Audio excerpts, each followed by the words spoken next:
today, Sonja? Well, I'm fine, guys, but I have to be honest, I have been hit by the big C. So I'm feeling fine, COVID. Oh my gosh, you mean COVID? I'm in quarantine. So I'm so Oh, glad I'm here. I've seen Daniela has joined. My so good that husband. you're there. Yeah. And how do you feel? What are the symptoms you have? Um, Actually, I don't feel much yet, but you know when you had like a bottle of wine the night before? That's how it feels today to me. It's like kind of the moment when you decide no more bottles of wine. So I'm smiling and laughing. Let's see. I've got great respect for everybody who went through this and everything, but I'm not so much scared, I have to say. Let's see. No, I understand. I'm happy you approach it that way. And yeah, I think this Omicron, we have just to learn to live with it and to work on our immune system a lot. I had it last week, by the way. I had it a few days and I don't want to talk about that. But it is, it gets you and then we move on. And luckily for us, of course, because there are other stories as well. So how is it in Germany today? It's really winter, right? It's all winter. Well, I have been in Chamonix on holiday the week before, and it was really good and lots of snow. Here is not so much snow. We get less and less snow every year. So typical thing, you know, we talk about the climate change. So there is an issue, I do believe, at least, because I know this area in February it's usually snowed in. By the way, I've Yeah. just seen Trudy joined. Yeah, absolutely. And I think climate change is something that exists since eons, but lately it's a bit intense and we notice so much because we know so much today, right? Yeah, A few yeah. thousand years ago, did we know? No, we don't. So let's look at the beautiful things which connects us, and that's Instagram. And I think also the course of Kat Koroy, right? If I remember well, that's how we actually started to see each other first. And I would love you to explain a little bit about your interesting hippie title. What is that standing for? You know, it's very funny. It was actually, I was still working in a corporate job or in a family business in the end, where I was kind of together with the owner and in a very good position. And I have just come back from maternity leave with my little son and understood that I wanted to, all my life, I wanted to do something different. But I thought, and I wasn't really taught how to do something different. So, or do something on my own, build a business, help people, be in connection with people. I became a yoga teacher, all of that. So when coming back from maternity leave, it hit me. It's just like, you know what? You've got this beautiful son. You're not doing what you love doing. And I created a course. Believe it or not, the first thing I did, I created a course. And I was looking for a name. And the name, in the beginning, I had 3 or 4 names, and I was looking with the graphic people that helped me. It's a great connection from my former job. And then I said, I just went, grow happy like a rich hippie, because I had this picture of happy hippie from a holiday of somebody in Bali. Happy, happy. That's funny, yeah. And then I thought, oh, but this is what I'm all about. This is what I want to do. This is how it started. And I posted it to her, and she's like, I'm going to put that because that's the best thing I've ever seen. And that's how it started. That is really so nice. And yeah, so you had your course, and so it started like that. How long ago did you do that? What was the title of the course, actually? Let me see. There's some people here. Oh, yeah. There is no question yet. You can ask questions, guys, whatever you want. Oh, there are a lot of wave. Okay. Oh, Trudy is there. She's also from your group. That's funny, our group, anyway. Yeah. Trudy's so there. What's the title of your course? What was that about? Well, then it had a different title, but now it's the art of breaking free. This is what it evolved into. Because what I did those days, I made the course, but I never really put it out there. It's this typical thing where, you know, and then I thought, you know what, I want to get into coaching first. So I started coaching, I started becoming a coach, and I had a couple of coaching clients. So that's how I actually got into interaction with people. I mean, from being a yoga teacher, it wasn't so difficult to really start talking to people about what their heart wanted, what they wanted to be fully fulfilled. But yes, I did my coaching certificate, and to get involved in that. And then I developed the course, and then, you know, Kat Koroy, the course for Instagram makeover came. And now I'm only at the point now where And it was 2 years ago, 2 years ago, I started my whole brain journey. 1 year ago, I quit my job. And I've got 2 coaching clients left that I kept following up with. But I'm not seeking really private clients that much. I'm just really wanting to build this slowly and steady and without any fear. And that's what I'm teaching everybody at the same time. So we are all growing. That is a lot. And I think we live in a great time with all these opportunities. And what I like from you is what you shared, that you followed in a way your passion, and your passion is also your son. And I'm a firm believer that the presence of the mother or the caregiver is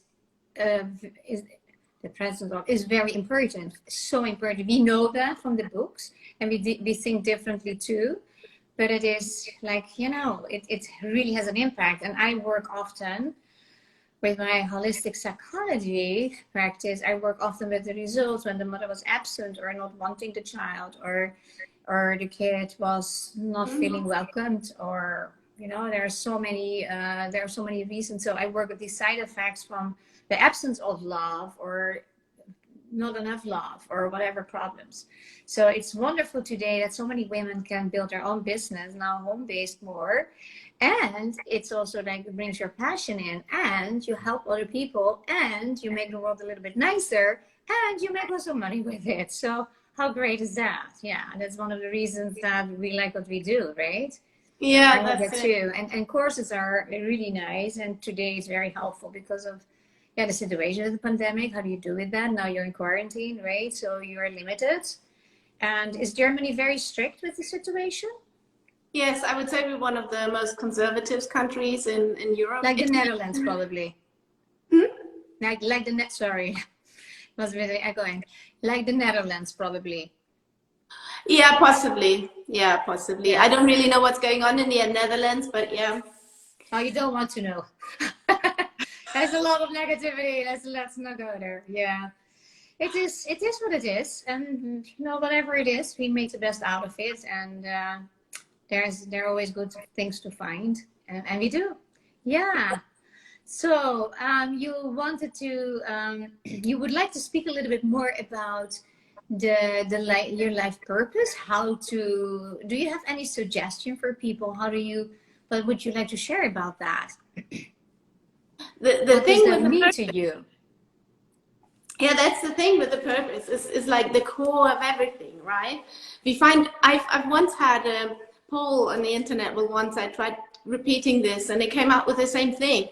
You ask people different things, and what they're really looking for is their purpose. Because at one point we realized that life has got a limit, right? That you can work a certain time, and then you may be in retirement, or you're not, or you're still working. But we're growing older, right? And at school, we're just being told how we fit in the system. And I do believe when you're talking about mothers and kids and what we pass on, and this is my first instinct when having a son, is also like, oh, you want him to get the best education and all of that. And that's what we all have. And I would say I was one of the lucky ones because I had an amazing education. But nobody ever asked me, what do you want? No, it is fitting in, following the rules, behave, otherwise you get in troubles.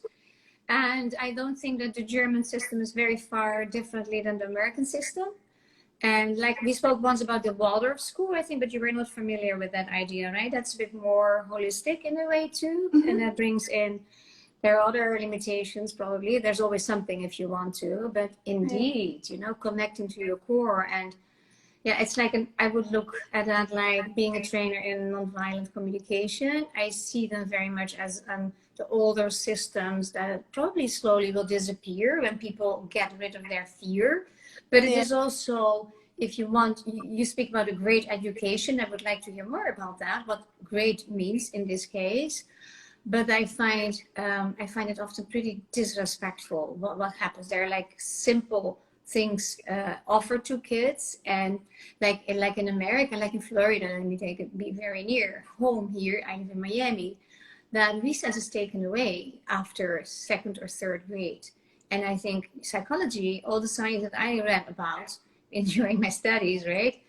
if there's one thing, you cannot concentrate for hours. Why would we, from a child that is born to move, kids need to move. You see them playing outside in the fields and the this and the that. They run, they play, that's a child. And that's good for their bodies. They don't get obese. And that's natural, I would say. If you take away recess and you have to be 6 hours more or less in the same place and focus on taking in stuff and then do, and you know, and there's so much more that you can teach. If you would teach mindset, positive mindset in schools, like, you know, helping kids to, that would be so great. That would be so great. And like I'm doing that actually next week. It's kind of funny. It reminds me now, there's an organization here that teaches like young entrepreneurs that have the idea of entrepreneurs in high school. And then we talk about our, as teachers, it's like a guest one thing. And then I talk about how I look at it, what I did, and you create messages for them. And I think that's so nice. That should be in every school. And this is an online thing. So there are personal, private initiatives that are great. And as is yours too, because as an individual, you decide, okay, I want to do this. And coaching is today very popular. It was when I came to the United States in 2004, it was very popular in Holland. And when I came here, like in Florida, I was like, who? You know, what are you saying? And that is, you just think something and you put the business card up and you are, right? So it was like totally not appreciated at all. And now it's changing. But you need to be studying things. You need to be really, you need also to know what you do, you know. Specifically, there are people that work with trauma. That's very responsible work, because you cannot open up a person and say, oh, sorry, and then leave them. You need to have a lot of tools, a lot of healing tools, which are not necessarily always verbal. It's a lot of energy, psychology work, right? Carla, talking about trauma, did you ever have clients that talk about a trauma at school? Like, you know. Oh, yeah, because I talk about it. I think the bullying, I mean, a kid that bullies already has issues. Otherwise, they wouldn't bully. They're not happy. They might be bullied at home. So I look at it. Oh, yeah, I think you say this now, but most people that I know, from clients too, you're not aware because you take it. Parents often started to punish the kids again when they came home and were maltreated. And there is a German-Austrian psychologist. She doesn't live anymore. Her name is Alice Miller. You might have heard from her. And she wrote the book, The Drama of the Gifted Child, in 1992. Yeah. And that she was saying a lot of people become teachers in addition to the great ones, because there are really great teachers on the planet. I don't want to offend anybody. But she says there are a lot of times that people start to look for certain professions that they can subconsciously revenge what happened to them, you know? So, so that was her thing. And that was in the 70s. She was 70, 80. She was very big. I think she was a psychiatrist, actually, or psychologist. One of the two. I even don't know that. I have a few books of her because she was very much into that. So, yeah. And I look at parenting is about self-reflection. That's teaching too. And I think teachers are often very limited in what they can do. Yeah. I have sometimes clients that are teachers, and I always push them, I encourage them to follow their path and to follow their vision. So if they want to go outdoors and do something what they think it's nicer for the kids, then do it, you know, even if that's in the curriculum. So beautiful to just break out, because what we are saying about this is, you know, at school you don't learn about your passion. So once you get teachers and you can teach them to take the children outside and find what they love in their heart, then they're going to carry that around with them. And that is the problem, right? When we start learning, or the solution, when we start learning from young, and we can also learn it when we're old, listen to the heart and just do stuff. You know, I've done a couple of reels about just doing stuff. By doing stuff, you do this or that, or even if you're sitting in your office at your desk, you know, is that something that suits me or not? You start watching yourself. You start becoming conscious. And that is so true what you say. It is such a gift. And if you can give that to, You know, and that is so opposite of what happens. What I have done, I have never punished my kids. I'm anyway not a favor of punishing and rewarding. I'm doing it differently, but I don't want to bring that up now. But I have seen when I came to America that kids were grounded for 1 or 2 weeks when they came back home with a lesser grade than the parents wanted, or worse, got whipped, you know, or I've had many clients in America, in all over the state, because I work online for years already, most of the time, not always. So I hear stories that is like, I cannot believe. How can you think that you motivate a child to learn if you give it a black eye because the report card is not what you want, or you whip with a belt, or worse, and you hurt them so badly? Do you think that is a motivation? Oh, let me learn, that's great. That's only inflicting fear. And if you do that so badly, how can you ever expect that that child will easily follow their dreams and will create dreams, even because they feel, you know, they are totally blocked off from and then, you know, if you think about it, it's horrific. I think it's the worst way to engage children in learning. Now, if you look at little kids, 2, 3, 4, 5-year-olds, they want to help mama cooking. You will see that with your son. They want to do the table for you. They want to do all those things. Yeah, and if they hear only no, because you make the house dirty, you make the kitchen dirty. I can tell you very funny things. I have 3 kids, and my eldest son, who was later on qualified, but was very clear, severely ADHD. He was very much like, he had a plan and he did it. There was no space in between in the synapses. Let me think if I can do it. Now, he was like 2.5, I think. And we had in Holland, I was still there. There was a kitchen with a marble black floor. And they had also a little kitchen there, my kids, that they could cook in their own stuff, quasi cooking, of course. And like a wooden kitchen, you know, all that kind of stuff. Little pans, so sweet. And then I was cooking something on the fire and in the kitchen, and the phone rang. And that was the time that you didn't have a cell phone yet. It was like 1997 or so.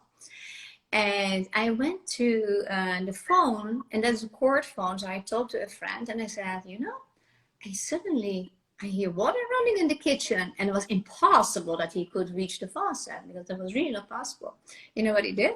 He took off his diapers and he was peeing in the pan. Seeing how that was looking. It's like, it's a creative guy that shows it all there. And I'm like, what? He's peeing in the pot?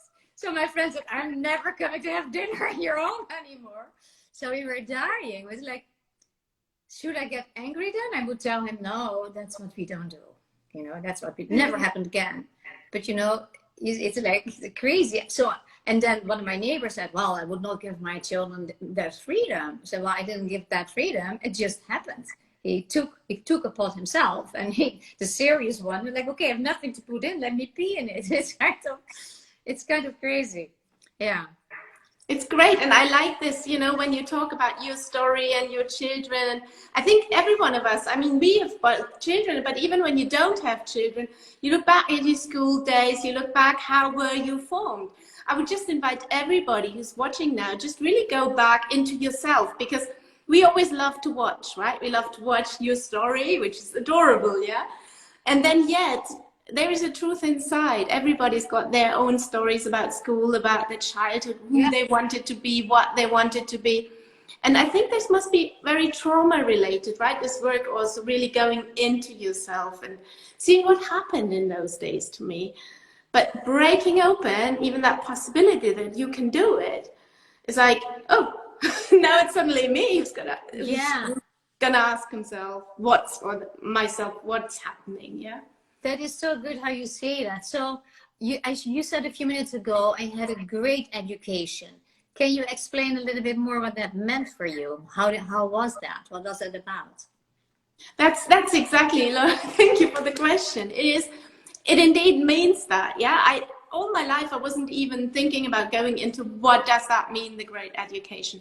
Well, it meant for me that I did everything what my parents wanted me to do, and they gave me the possibility to go to university, the best schools and everything, go to foreign countries, but all with the aim to become a business manager, right? To go to a corporation and do whatever successful. Yeah. Be successful there. I mean, I had the choice. Obviously, they didn't say you have to do exactly that. But there was this underlying sort of like thing, because I was also thinking about becoming a physiotherapist or a doctor or things like a psychologist. I really was hot for that, yeah. But somehow my path didn't go there, and it wasn't even, I wasn't beaten into it. I wouldn't say that, and I'm grateful for my parents and everything, but it's just an expectation thing, and I was the first one in the family, and I kind of was used to meeting expectations to be trouble-free. I don't know if that explains it a bit.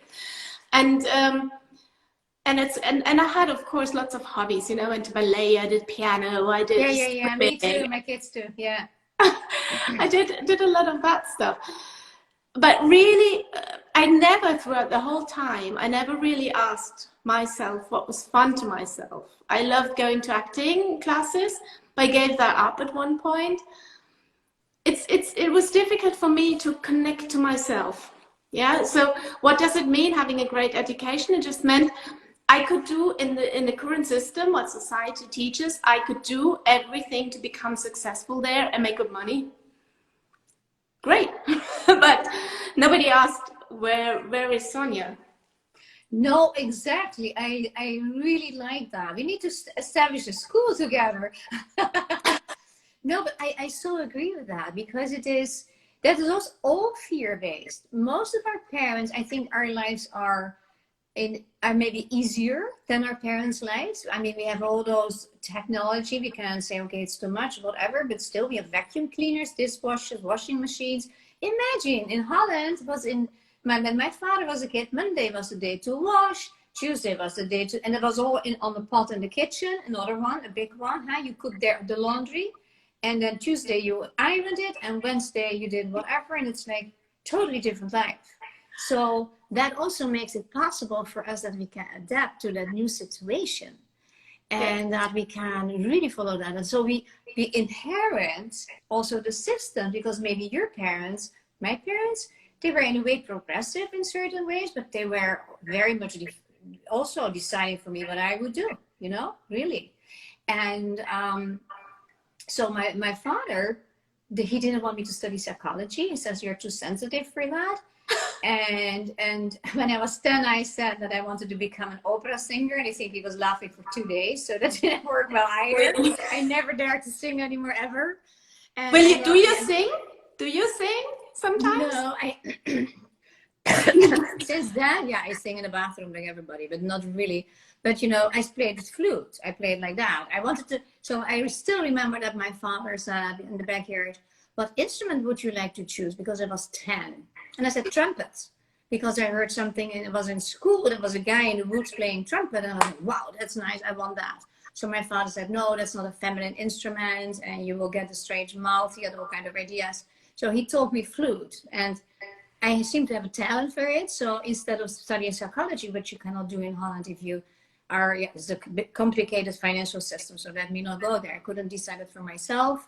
So then I went in the music academy, the conservatory, and became a classical flutist, which was actually not my first choice. So then my father said later, well, if you really would have liked to study psychology, you would have done it.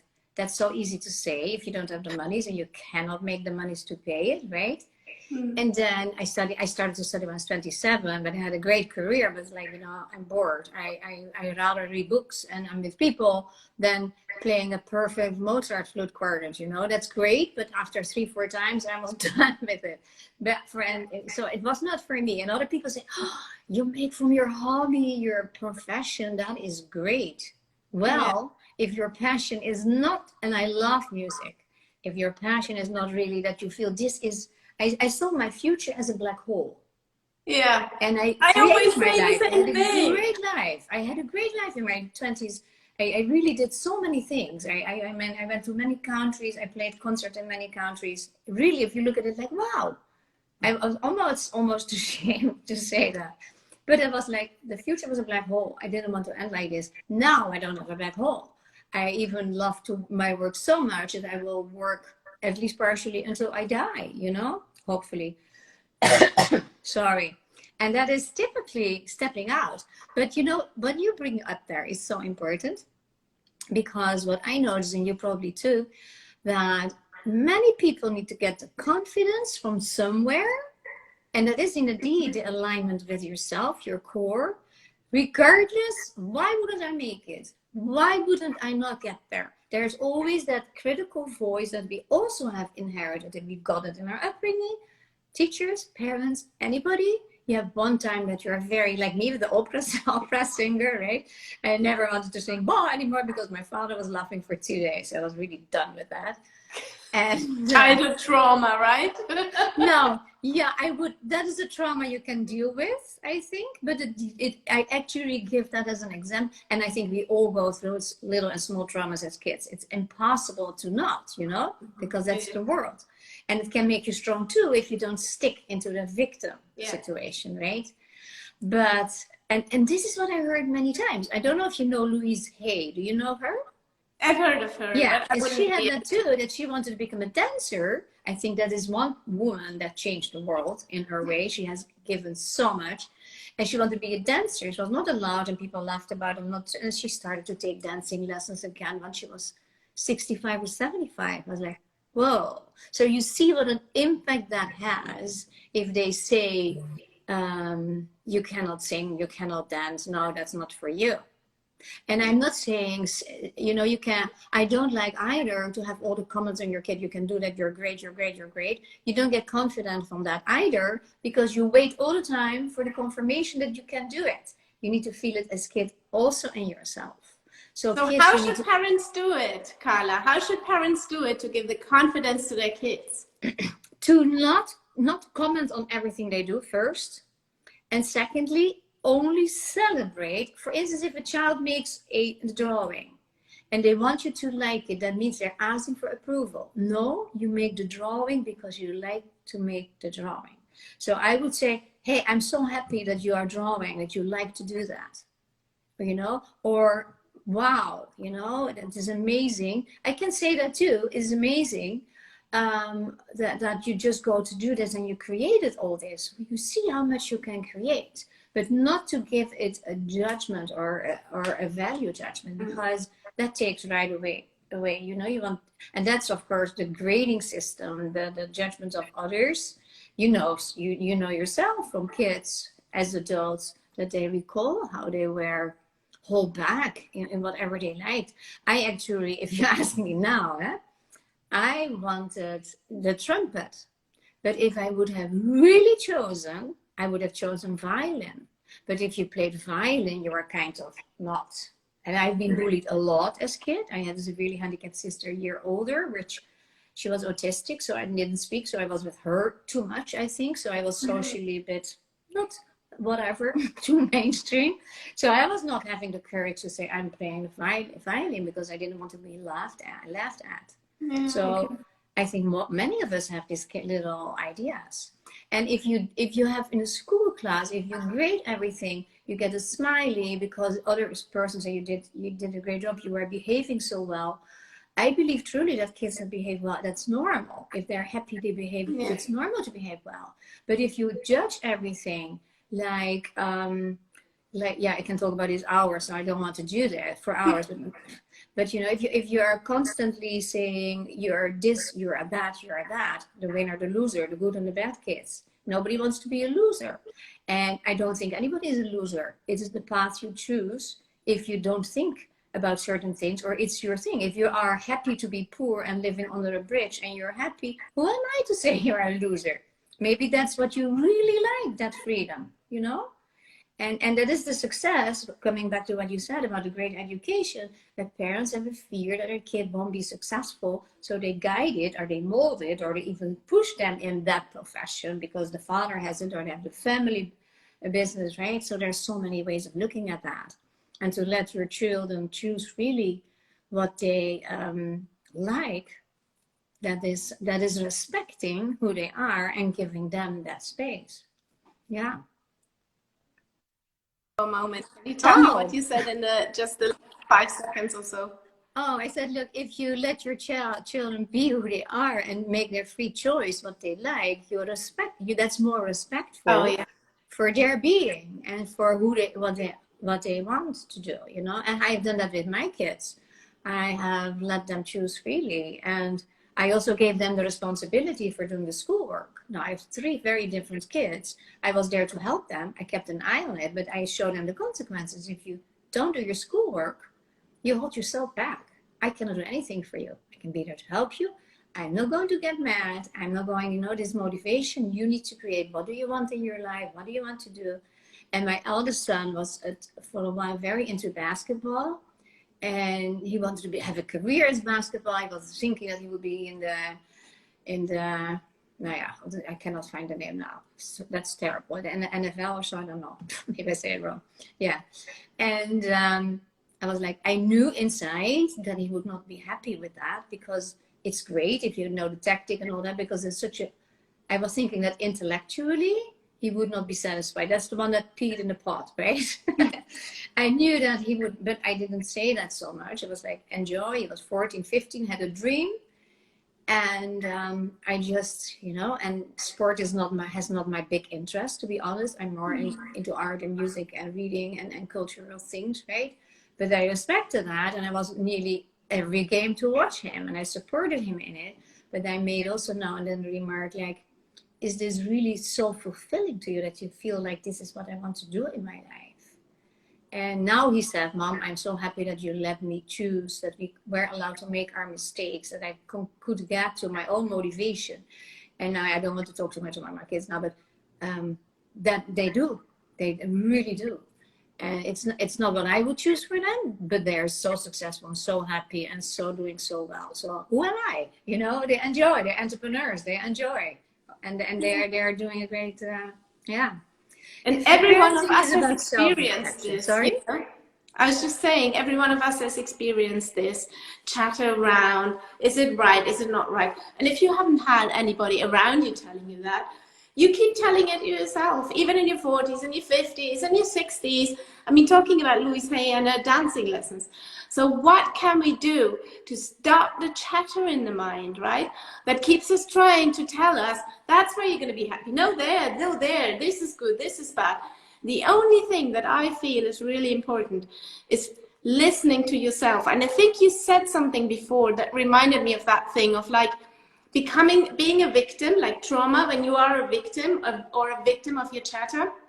When this happens, switch from being a victim to being the person that... The victor. Yeah, or watch it, right? How do you call it? The observer, right? This is the typical yogic position. Yeah, that's how I've got this magical triangle of growth mindset. And the number 1 is the space module kind of thing, where I really teach people, or I did that in the coaching also, but that will be part of the course, where you switch from being the victim to becoming the observer. And how do you do that? Yeah, of course, you can do meditation techniques and stuff. But if you find yourself little spaces in your life, in your daily work, whatever you do, when you realize the chatter is on again, it can be anything, it can be you yourself, it can be the radio talking to you and you're reflecting on it. Just become the observer, and like that become more and more conscious about what is happening. Because, and all you said is about, we're talking about finding your passion, right? So this is those little moments of, and your son, beautiful, that he's finally found something that he loves with all the mistakes. And I feel what you say, we can just take it, take this example and put it to ourselves. We don't have to have children, just put it to ourselves and say, wow, I want to have. Yeah, and it's so funny because they are young adults now, they're early 20s, all 3 of them. And I always have had a great relationship with them. And I was never complaining, oh, I have 3 teenagers. And we immigrated in the meantime to another country. And they went through a divorce. And we went through more issues, outside issues. And the relationship was always great. And that is, the respect is very much a part of that. And what I like what you said, and I would like to add a little bit to that too, because it's maybe nice to give a suggestion, because you have a great suggestion with that meditate, you go inside. So then we have the mind chatter, which is the result of our upbringing and how we digested our upbringing, right? And all the ideas we got. And what I do often with clients, if that is relevant, of course, I let them, and I suggest that everybody that listens to that, if feels like I want to do something about that, or check even, hey, do I have ideas that bring me down without that I realize it? I say, for instance, like, write down your first 10 negative thoughts about a certain topic that you're busy with, maybe about yourself, you cannot do it, or your ideas about money, it's the same thing, or your trust, or whatever. Write down your most hindering thoughts. And then every thought, so you number them from 1 to 10, you can make more, but start with 10. And then challenge every thought one by one. Is this really true? Why would this be true? And how do I behave if you believe that is true? And how would I behave if I do not believe that is true? So it's also challenging yourself, like, hey, is this okay what I'm thinking here? Because maybe it's not at all true. And we have really inherited thoughts. You know, you can inherit the fear of your parents that went maybe through devastating with war or bankruptcy, God knows, whatever it could be. But you get from them their fears if they didn't get rid of that. And you have, like, a family is like a system, right? It is much bigger than only you and your parents. So if your ancestors went through a lot of atrocities, then you, for instance, they had to run for their lives. It could be that you today are fearful and you don't have to, or anxious and you don't know where it's coming from, but you get that. So if you come from a mindset of fear, well, fear is a bad advisor. I mean, it keeps you safe. Like, okay, I cross the street. Let me see if there's a car coming. That's common sense. That's not what I mean. But I mean more like, if you feel like you don't reach in your life what you want to, and you're not aligned with that, usually people get physically not okay, or they get sick, or they get burned out, or something, right? There's a lot of illness comes from that. You know, if you're not aligned, that's I would say the second point. Let me just look, because I just looked at what you can actually do, right, to find your passion. And the first one is be aware of your education. And that is, and your formation in your brain. And you just gave a very good tip about writing down the negative talks. Yeah. And it is, and it is also hard to see what is the difference between a fearful thought and a realistic thought, right? Yeah. And I have studied a lot of metaphysical science, and then you learn really, like, even if you trust and you have the clear energy around you and do something dangerous, you can still do it if you're not in fear. You can swim next to sharks. Sorry. I really had a client, a 17-year-old girl that was a shark whisperer. I was like, woo. I could not be without that fear, so I would never do that. But she has, and she's still totally whole and alive and well. So it is the fear that, and if people don't recognize their fear often, they think, yeah, that's logic. That makes sense. Yeah. No, because what if, you know, the what if. So skip the what if and look into it like, okay, you know, there are answers to be found. And if you are really stuck in fear, you need to seek help, because then you block yourself from manifesting the kind of life that you described in the beginning. That really is in alignment with your passion, right? Yeah, the alignment part, right? The yeah. bringing together, right? The what do I actually want? Because that's the next thing. Once you overcome the fear, then you're gonna ask yourself, okay, how do I see my vision? How does my vision feel? How does my life feel? And I have to tell you, this is very interesting, and I would have never expected that. I told you 2 years ago, I was starting to think about, I mean, I always started to think about creating my own thing. That was like long time. But okay, when it became reality 2 years ago, I was imagining in the end having my own business and everything would be fine. I would just be there. And believe it, of course, I mean, I do have a coach also. And the first thing I talked to her about 1 year ago when I quit my job was about accepting my new freedom as my new life. I was like, oh, I realize now I'm not mainstream anymore, you know, because all my friends, everybody, of course, if you're on that path, you've got people with similar CVs, with similar ideas. And suddenly I got out. Yeah. And it's like, oh my God, I'm the black one now. They're all the white ones. I'm the, you know, protester out there. And I needed to do the work to accept that. And she gave me a very good tip. She's like, Sonja, what happens if it's just not black and white life? If it's all a rainbow? But that is the next point, right? And that's why I talk about it, the feeling. How do you imagine your future life? Once you've found your passion, you go out there, or like you give up playing the flute, you do the psychology, there might have also been a point where you were like, oh, reorientating yourself into the new life and starting to manifest all that would come. And manifest, I don't mean like think and it will come. Just imagine. Oh no. But yeah, it's yeah, that's so true. That is like, I think like 10 years ago there was that wave in America. Yeah, maybe seen that too. Was in Europe too. I think that law of attraction with The Secret, right, which is just a surface, and then people say it doesn't work. Yeah, no, duh, you don't know how to really use it, because if you have all that fear in the way, you can think about, I want to manifest this, and you do that maybe 10 minutes a day, but the rest of the day you have those other thoughts that are destructive. You just don't know how to do it. And that's the thing too. It is so much about reflection and thinking about it, and also not caring what other people will say, Yeah. Because if your dream is doing that, and that's your thing, then you're aligned with that. And then also, yeah, if you're raised, like you spoke about before, if you're raised on the approval of others, dependent on the approval of others, which is for most kids the case, if free thinkers are not so encouraged in general, I would say, then it's very hard to take a decision later. And yeah. I know people that really did that, and they have such a fire in them, and it is, but that fire is often also because they know really they do the right thing, they have the guts to do it, sometimes freaking afraid, but do it anyway, and they have a purpose. That purpose of helping somebody else is for a lot of people interesting, or just the purpose of making beautiful paintings because that's what you want to do.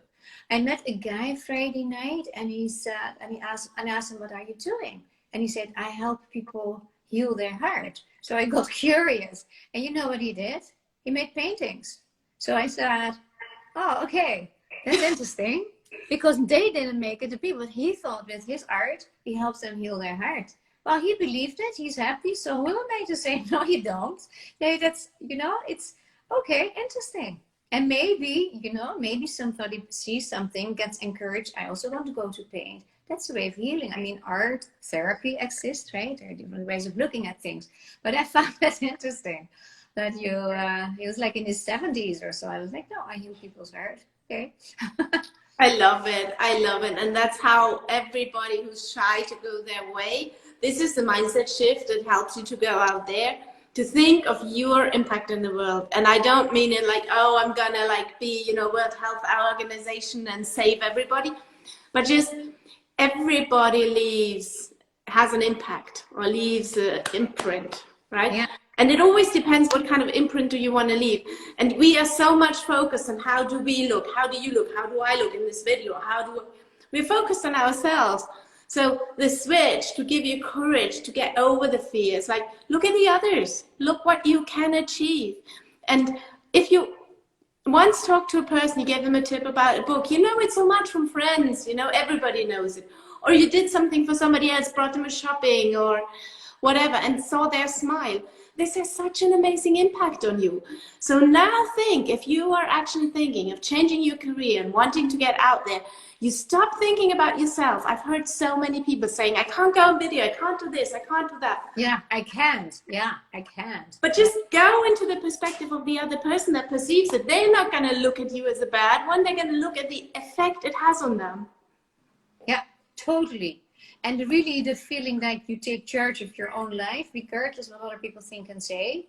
Wow, that's such a good feeling, Yeah. And also that you can do it, because not everybody can do that, right? I mean, if you're having 10 kids and you don't have income, then, you chose to have 10 kids. Most of the time it's a choice, I hope. And then what do you do with that, right? So yeah, you cannot walk away. Then you say, okay, I'll do it later. There's a time for everything, because you want to find something in your life good too. Huh? Sorry. Or you find something. Imagine, I love the idea with the 10 kids, because it's the typical, oh my God, there is no chance, right? But even in this, of course you want to take care of the kids. But once you set your mind on a certain thing, but opportunities will come up and you won't believe it. And if it's the neighbor that gives you a tip or asks you out or takes over one time or whatever to give you that little bit of freedom, space in your mind. I've talked about the magic triangle, the space in your mind that you need first to breathe and go out there. So That's so nicely said, that space in your mind, that you take away your limitations. And that is so helpful. And I would like to say something about fear, and then we mute it to the word anxiety. There's something so interesting that a few years ago I discovered. It was already there. I didn't discover it myself. I discovered the knowledge about it. It's called the polyvagal theory, and it is that most of our anxieties are in that part of the brain that is older than the speech center. So with talk therapy or talking yourself all the time, you cannot totally overcome those deep-rooted fears, because it is a residue from what happened in the past, maybe in your life or your ancestors, right? And so that is so interesting too, that yes, you can do so much with your mind and your way of thinking, but now we know so with the neuroscience so much more about the brain, that then there are exercises what you can do. I make videos about it, a few, and I use it for my clients a lot. And so many people say today, I have anxiety. So then my first question is, you want to keep it? No, but if you say I have or I am, you own it. You don't want it. That's right? beautiful. Yeah. So sometimes you can fight, like, some people like, mantras don't work. Affirmations, positive affirmations don't work, because it is your conscious mind needs to override so much in your subconsciousness. That's work. It takes time. It doesn't go like the quick fix in 50 minutes. It's all done. I wish it was true. Sweetheart, I love this conversation. I have pretty much a client session coming on, so we need to, let's talk another time more. It was lovely. Yeah, it's lovely, lovely. Thank you what so should much we for give being there? Sorry? What do we give to the people as the last sentence of finding your passion? What would you say? I think I gave a gift about that anxiety thing, that polyvagal, to look into that, because most of the people can relate to that personally, or somebody they know. That is helpful. And I think you gave also already several gifts. So I would like you to make the last sentence then. Oh God. So, okay, I'm just going to say this quick 3 things that I find so important. Beautiful. Number 1, find space in your life. Number 2, look what empowers you in your life. And number 3, look for clarity, what you truly want. This sounds very theoretical. If you want more, Carla is there. I am there. Yeah. I made, my assistant made the layout for the video. I will tell you later how you can download it for yourself. And then I put your handle, the Instagram handle on it too. Thank you so very much, Sonja. It was really lovely. And we spoke about different things and we texted about, but it's all good. It comes naturally and spontaneously. I love that. You know, freedom of thinking, right? Life's a flow and passion. Take care. Lots of love to you too, and have a great rest of the day. Thank you. Bye-bye. Bye. I am Carla from Walsum, founder of Heart-Based Solutions, where I help you with psychology, neuroscience, and holistic modalities transform your life, career, and relationships. If you're new here, make sure you click the subscribe button and hit the bell to get notified for new videos. Any link that I mentioned in this video, you can find in the description box below.